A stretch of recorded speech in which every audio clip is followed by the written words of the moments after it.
international humanitarian law.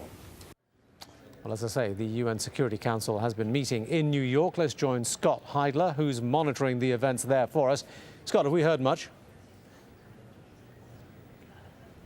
Hey, Tamor. No, not much yet. We're about 45 minutes away from the beginning of that meeting. This is a closed-door session, emergency session of the Security Council to discuss the situation in Libya.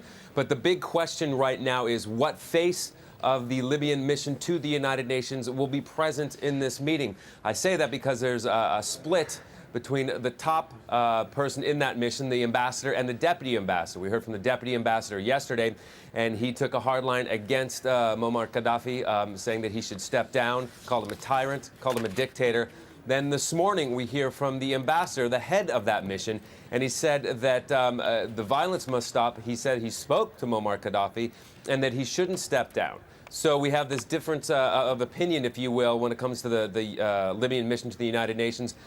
They're supposed to present the first half of this meeting at 3 o'clock local time to the Security Council. And then the second half, there'll be closed-door deliberations. And then out of that, there'll be some kind of statement from the Security Council. So that's the big question right now. Which face of the Libyan mission to the United Nations is going to show up to this meeting? This spat between the two men appears to be somewhat confusing in the context of everybody else that we've heard defecting from the Libyan official line. Is there any sense here that maybe it's because they sense that Gaddafi may be gaining the upper hand? It's really tough to say, and I say that mainly because the ambassador has been out of the picture since Friday. He was last seen Friday. The deputy ambassador was the voice for the mission, particularly yesterday, which was a very long day, and he was the one, the deputy ambassador was the one that submitted a letter to the rotating president of the Security Council requesting this emergency session. So this is the first time, and it was quite a surprise to the media here who are based at the United Nations headquarters and saw him kind of pop up before this plenary meeting for the Security Council this morning, that he all of a sudden just showed up. So it's difficult to find out why, or for us to determine why he has this difference of opinion from his deputy. But it's definitely a step away from the unified voice that we've been hearing from other diplomats around the world who have either resigned or, like the deputy ambassador here, talked out against Gaddafi. All right, well, one way or another, Scott, I mean, the UN Security Council has been known to do a lot of talking, if we can put it that way. Are we expecting any action to come from this meeting?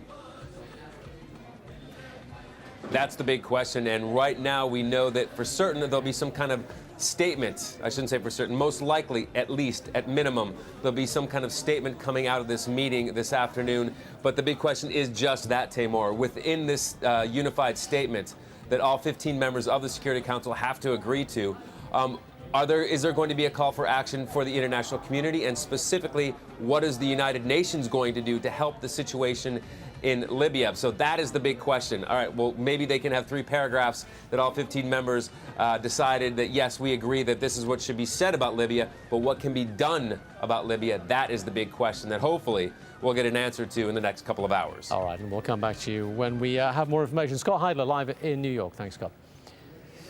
And let's just bring you up to speed with some of the developments we've been seeing over recent hours. Now, a Libyan naval vessel has been reportedly seen in the waters near Malta, and apparently it wants to defect. As if you remember, a couple of pilots from the Libyan Air Force landed in Malta asking for to defect as well a couple of days ago.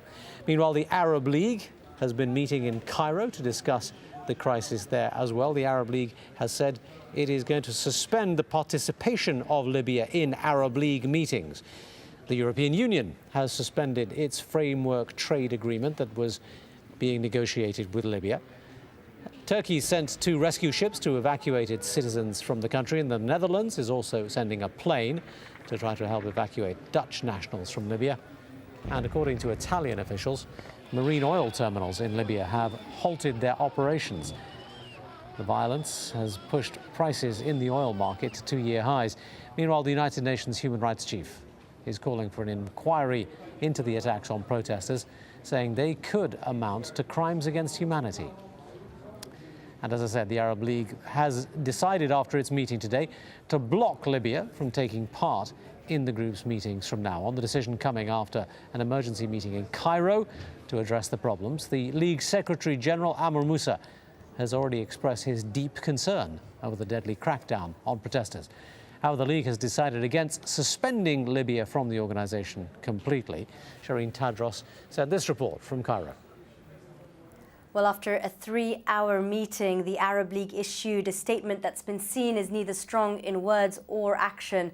The Arab League called on the Libyan regime to stop their actions against the Libyan people. They condemned the use of violence, and they've called on the Libyan regime to lift the ban on the media and to allow for the free passage of medical aid. Perhaps the most important part of that statement came when the Secretary General Amr Moussa said that the Libyan delegation from here on in would not be allowed to participate in any Arab League meetings. I remember that on Monday night, the Libyan ambassador to the Arab League, in fact, quit his post in protest to what was happening in the country and in protest to the use of force by the Libyan regime on the people of Libya. So it seems very much that that move was somewhat symbolic, although we understand that the representatives of Libya will not be able to participate from here on in on the Arab League or any of its meetings. Now, that has not been seen as a strong statement